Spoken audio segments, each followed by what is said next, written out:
Dans la pause du jour, on fait un effet marbre, mais un peu particulier.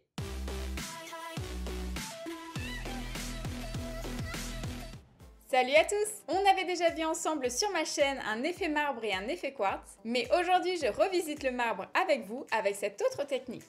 Comme d'habitude, qui dit remplissage dit retrait de la couleur, et à la ponceuse bien sûr.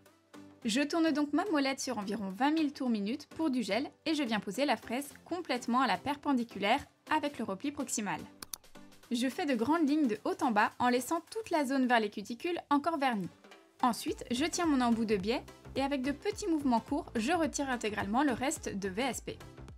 Cette fois, la pointe de la fraise dirigée vers les replis cutanés, donc aucun danger pour la peau. J'en profite généralement pour raccourcir la longueur et si c'est le cas, je désépaissis toujours à la ponceuse. C'est en orientant bien l'ongle face à moi que je peux mieux visualiser la quantité de gel que je souhaite retirer pour retravailler mon curve. Je gomme l'ancienne construction et au passage, ça me permet aussi de redresser correctement l'ongle. Main sur l'envers, je peux terminer proprement de cliner sous l'ongle, voire de le poncer entièrement, si je juge que c'est nécessaire. Ensuite, avec ma lime à grain moyen, je reprends la mise en forme. On reste sur un ovale mi-long, la longueur est déjà à niveau, donc je n'ai pas à y toucher. Par contre, je dois m'occuper des parallèles et petit à petit, je désépaissis mes bords libres, ainsi que l'extrémité de l'ongle qui doit être bien arrondie. Je fais très attention à ne pas venir manger et trop rogner l'assise de l'ongle. Il s'agit donc de la jonction entre le repli cutané et la naissance du bord libre. Lorsque je passe ma lime de cette façon, en oblique sur les côtés, le but est simplement de remonter mon bombé. Je n'en veux pas sur la pointe de l'ongle. Et avant d'effectuer mon remplissage, je tiens à être nickel. Ce n'est pas quelque chose que je corrigerai après avoir encore rajouté la matière par-dessus. Il y aurait une incohérence totale à faire ça. Si mon limage ne me satisfait pas complètement à cette étape, je peux être certaine que je serai encore plus déçue après. Et comme vous le voyez, je ne touche jamais le dôme. Pourquoi ? Parce que si j'aplatis complètement le centre de l'ongle, je vais juste affiner considérablement ma construction. Et à moins d'avoir un big décollement, je perds tous les précieux avantages d'un remplissage. Je devrais alors recréer pour ainsi dire de zéro tout mon renforcement en gel. J'aurais donc moi-même saboté mon travail et perdu du temps et donc de l'énergie, juste parce que je n'aurais pas respecté ma propre technique de limage, que je sais très efficace. J'utilise dans un premier temps mon embout flamme en diamant pour libérer au maximum la plaque des cuticules. Je suis sur une vitesse d'environ 15 000 à 18 000 tours minute et je n'appuie surtout pas. Comme pour le limage, j'ai un ordre de travail bien précis en mémoire. Je ne m'éparpille pas et donc je suis pleine d'assurance, mon mouvement est souple et sûr. J'incline à 30 degrés mon embout et je le pose délicatement sur l'ongle. Car la membrane que je souhaite décoller adhère ni plus ni moins sur la plaque ongulaire. Il faut donc que la fraise soit en contact direct avec l'ongle, pas le choix. Et ça tombe bien car mes outils sont justement étudiés pour. Si je ne veux pas créer d'à-coups désagréables et qui risqueraient d'abîmer et taper l'ongle, il faut que j'exerce une légère pression. Le but n'est pas de forcer sur l'ongle, mais juste de pouvoir maintenir mon embout fixe dessus sans qu'il ne se relève. Sinon, avec la vitesse, au moment de l'abaisser, je vais creuser la plaque car je ne contrôlerai plus mon geste. Une fois bien placée, il ne me reste plus qu'à repousser les peaux. Ici, elles sont très dures, donc il faut que je repasse plusieurs fois. Je me suis servi bien évidemment d'un embout avec une bague bleue. Un repère rouge aurait été bien trop doux et plutôt inefficace pour le coup. Je dégage toujours les angles d'abord, en quelque sorte je trace la voie et je n'ai plus qu'à suivre le chemin en longeant l'éponicium. Grâce à ma pince, je coupe délicatement mais sûrement toutes les peaux qui ont été décollées. Je tiens mes lames légèrement penchées, je ne suis pas au-dessus, mais sur le côté. Si je m'y prends comme ça, c'est plus lisible. Et comme pour les cuticules, je travaille de la droite vers la gauche. Évidemment, je finis par me tourner pour changer de sens si je ne veux pas me contorsionner. L'avantage de la pince, c'est que je peux me servir de sa pointe très aiguisée pour attraper facilement les peaux mortes qui restent nichées dans le sillon. Avec ma main gauche, je tire légèrement sur le repli proximal pour dégager la plaque et agrandir l'accès. Par mesure d'hygiène, je garde bien mes gants, masques et lunettes pendant le soin. Je reviens avec un embout de forme conique cette fois toujours à grain moyen, pour terminer de déloger les peaux récalcitrantes grâce à sa forme effilée en pointe. C'est un outil de précision. En revanche, il ne m'aide pas aussi bien à préparer la plaque que mon embout flamme, donc je ne m'en sers pas en tout premier. Disons qu'il est plutôt là en secours. Je n'y passe pas autant de temps, je me concentre sur les angles, là où j'ai le plus besoin de faire place nette. Quoi qu'il en soit, il faut avoir une belle collection d'embouts pour pouvoir s'adapter en toutes circonstances. La dernière fois, nous avions utilisé le gel Easy Shape Milky Pink qui lui convient très bien. Alors je le réutilise pour le remplissage d'aujourd'hui. J'en prélève très peu sur mon pinceau, surtout qu'il ne s'agit pas d'un gel auto-égalisant. Je pose mon pinceau au centre, proche des cuticules, et gentiment je pousse cette petite bille de gel au plus proche.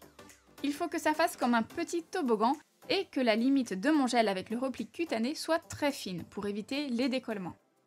Ensuite, je l'étire sans écraser mon bombé jusqu'à la pointe et je retouche mes parallèles si j'estime que ça manque de matière par endroit en répartissant mon gel. Et pour y parvenir, je m'aide en orientant l'ongle de différentes manières. À cet instant, l'éclairage est très utile. Le reflet de la lumière permet de faire ressortir les irrégularités. C'est comme ça que vous aussi, vous pouvez vous guider. Je check l'ongle, du moins la construction gel, de profil et légèrement incliné, un coup à droite, un coup sur la gauche pour me rendre compte du relief. Du coup, en une seconde, je sais où j'en suis. En une seconde, je vois ce qu'il faut que j'apporte comme correction pour m'éviter un limage intensif, long et fatigant.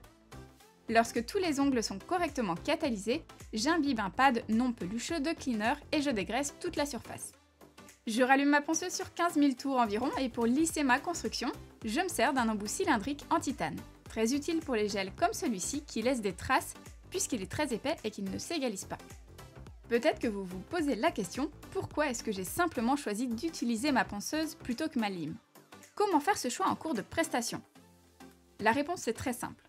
Je sais que ma forme est nickel, sur ce point, pas de retouche fondamentale. Donc pas besoin de lime, si mes bords libres sont ok, on est d'accord?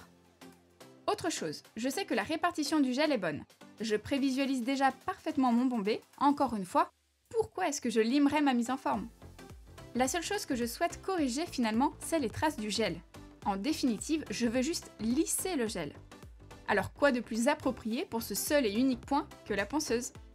Je sais alors que je peux totalement me contenter de la fraise, et même mieux, elle va me faire gagner du temps. C'est aussi beaucoup plus doux pour ma cliente et moi-même. Ce n'est pas une question d'être perfectionniste ou non, malgré tout, je sors ma lime quelques secondes pour vérifier et corriger ce qui me semble utile. Mais du coup, uniquement sur les bords. On a bien dit que la construction était nickel. Ça me prend 5 petites minutes en tout. J'ai fait pas mal de poussière avec tout ça, donc je dépoussière avec mon embout tout doux et surtout très efficace pour atteindre chaque recoin. Bon, nous y voilà, ma cliente a une idée bien précise de ce qu'elle souhaite, c'est plutôt cool. Il s'agit d'un effet marbré qu'elle a repéré sur une coque de téléphone. Franchement, pourquoi pas? C'est super joli et vu la taille de mon nuancier, il était clair qu'on allait trouver notre bonheur. Après une minutieuse sélection, je dépose quelques gouttes sur mon agate que j'adore et qui me rappelle mes vacances à Los Angeles. Vous voyez qu'au lieu de les espacer, je superpose chaque vernis. C'est précisément ce qui va me permettre de créer ce look. Tout commence avec ce simple geste. Je dose selon mes préférences, mais quoi qu'il en soit, rien n'est signé d'avance, donc pas de pression. Je pourrais toujours créer de nouveaux mélanges plus tard. D'ailleurs, c'est ce qu'on va voir juste après. Pour cette pose, je vais me servir uniquement de mon pinceau effilé spécial Nail Art. C'est simple, il est juste parfait pour ça. Avec, je n'ai plus qu'à attraper mon mélange de couleurs. Et je viens déposer ce joli mix de vernis directement sur l'ongle matifié. En retirant mon pinceau vers la pointe de l'ongle, j'effectue des petites vaguelettes pour créer un mouvement sympa et surtout reproduire la coque de téléphone sur la photo. Si j'ai besoin de peaufiner mon nail art ou d'ajouter des intensités de couleurs, je me sers d'un pinceau de précision.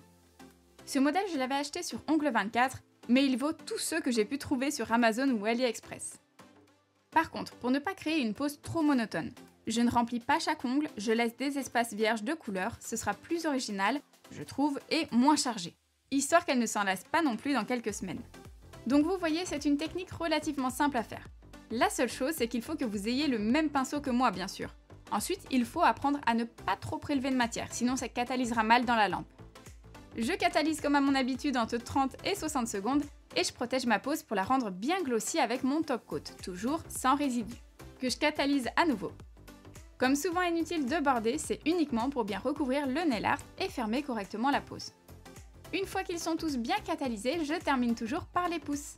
Et j'indique à ma cliente quelle posture adopter pour tenir son pouce bien droit à plat dans la lampe. Il n'y a que de cette façon qu'il catalysera correctement et ne coulera pas du coup. Je termine tranquillement et pendant qu'il est sous les LED, j'en profite pour faire le pouce de la main gauche. Pas de temps mort. J'utilise ce qu'il me reste de vernis et je rajoute une goutte de VSP si besoin. C'est aussi une question de feeling et de goût. Il faut juste garder à l'esprit que si c'est trop épais, ça ne sera pas très joli et risque même de créer des petites bulles à la surface. En tout cas, comme vous avez pu remarquer, j'ai mélangé plusieurs marques de vernis et pas de problème. Les proportions sont vraiment minimes. Ensuite, bien sûr, je pose mon top coat Extreme Shine du site France The Gel Bottle.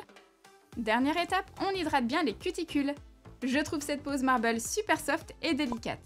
L'objectif est atteint, ma cliente est trop contente et moi je suis en kiff sur ce nouveau style. Et voilà, une nouvelle façon de faire un effet marbre à rajouter à votre collection. J'espère que vous avez aimé cette vidéo. Si c'est le cas, dites-le moi en commentaire. Si vous voulez mes conseils chaque dimanche dans votre boîte mail, rejoignez le club privé. Lien en description. Merci à tous et nous on se retrouve très vite pour une nouvelle vidéo. Ciao!